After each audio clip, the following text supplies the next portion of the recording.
less than £10,000, you could be driving around in a sports car made by people who know how to build sports cars. This is the car that saved Porsche from bankruptcy back in the 1990s. Yes, of course, it is a Porsche Boxster 986S.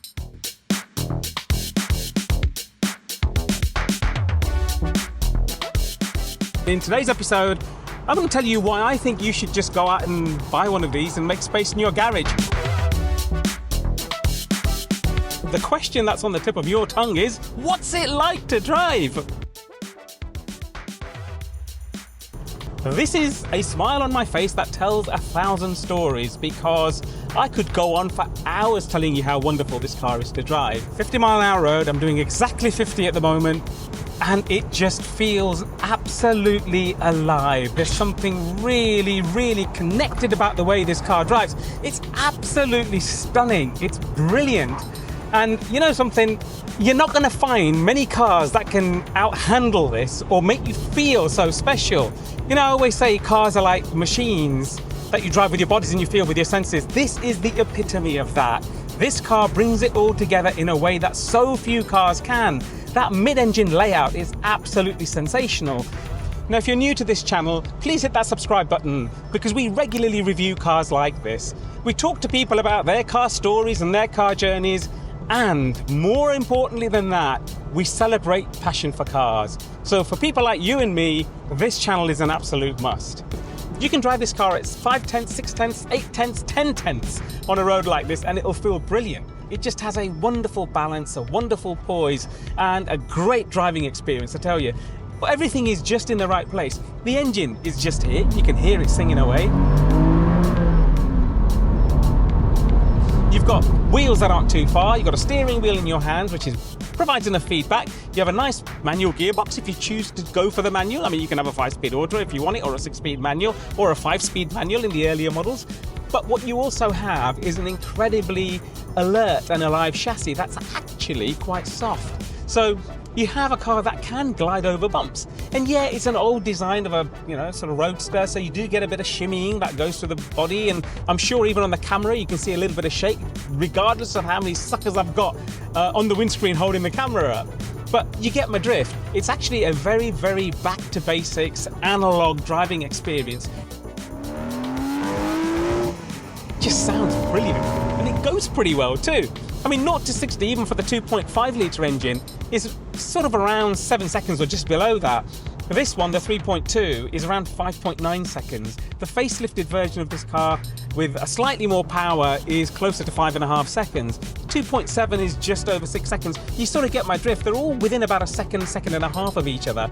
And that doesn't make a huge difference in the real world, to be brutally honest. And the gearing in this car is actually quite tall. So what it means is that you can easily get to 25 miles an hour in first gear, just to take off. And you're only using really second, third and fourth gears pretty much most of the time. And it's a really lovely sort of pure driving experience. I don't know how else to put it, really. It sounds wonderful, it goes really well, it glides over bumps. When you've got the roof down, it's a pure joy to listen to that engine just howling away.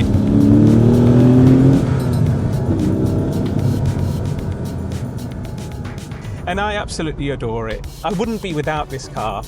Now, this particular car is a 2001 model, so it's the pre-facelift 3.2S.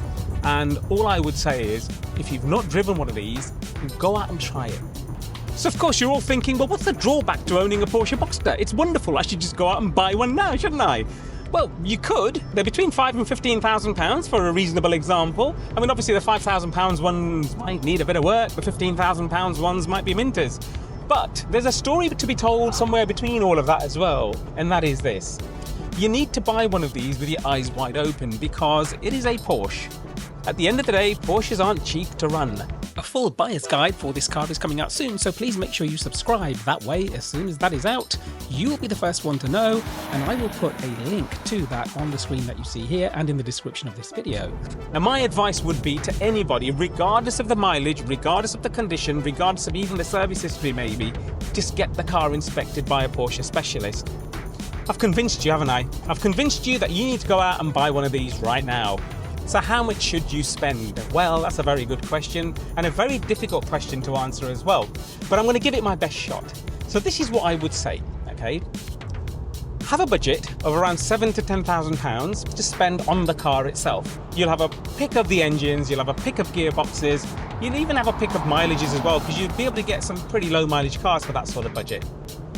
On top of that, what you need to have is a couple of £1,000 in the rainy day fund. Because at the end of the day, this is a Porsche, which means it has Porsche running costs. Now that I've convinced you that you want to buy one of these and you've got the money, I'm just going to play devil's advocate and run past you some of the other cars that you might want to consider. The cars I'm talking about, of course, are cars like the BMW Z4 or the Z3, Audi TT, Alfa Romeo Spider, maybe a Honda S2000 or a Mazda MX-5. They're the sort of cars generally that come to mind. They have an engine at the front. They have either front-wheel drive or rear-wheel drive. Yes, they come with manual gearboxes and all the rest of it. To be brutally honest, none of them give you this sensational driving experience that you get from a mid-engine sports car, especially one that's been made by a company that makes sports cars for a living. Now, there is one car, however, that does run this car extremely close. Now, before I tell you about that, I just want to say a couple of things.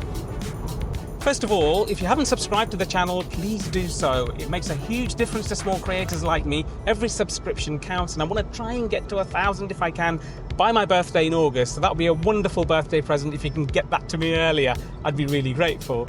Secondly, hit the like button if you do like this video, because it makes, again, a huge difference to small creators like me. Every interaction, every comment you leave, it all counts, and the algorithm starts to help me with my video. I'm not monetized. I don't make anything out of YouTube. I do this because I love doing it, and I want to share my passion with you guys. So if you're enjoying it, just do those two things and I'd be really, really grateful. So what's this car that I'm talking about then?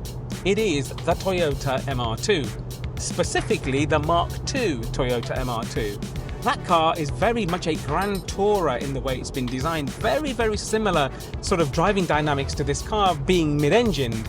So it is the only really good mid-engine comparison that I can give you right now of a car like this. And it's brilliant. The only downside to it, of course, is that it can rust and rot away. Something that the Porsche Boxster 986 should not be rusty. If it is, then it's probably because it's had some bad repairs done. So that's the only thing you might want to bear in mind. Anyway, if you would like to see my review of the Toyota MR2 or the Mazda MX-5, then click on the tiles that appear in front of you now. Otherwise, thank you very much indeed for watching, and I am going to see you very shortly on the next one. I'm going to check out. Enjoy the sun.